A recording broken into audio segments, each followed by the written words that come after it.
Leaders have so many responsibilities. I wonder how and where coaching fits in. Interesting you asked that question. Research says leaders who use a coaching approach to manage their people outperform those who don't.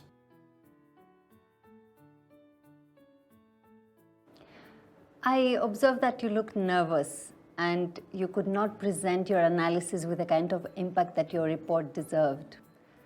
Would you say that this is accurate? Yes, even though I'm confident with my content, I still get very nervous while presenting.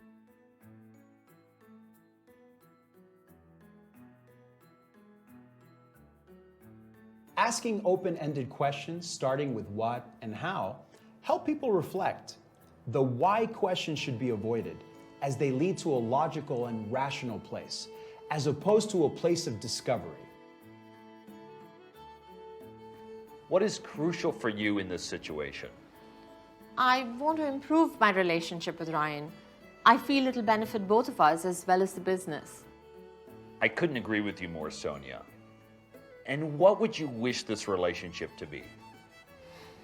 I would like us to be more open and build a relationship based on mutual trust. You have seen that people can deal with their own behavioral or attitudinal challenges if given the space and encouragement to think and act. Coaching enables these outcomes. It's a creative and thought-provoking process.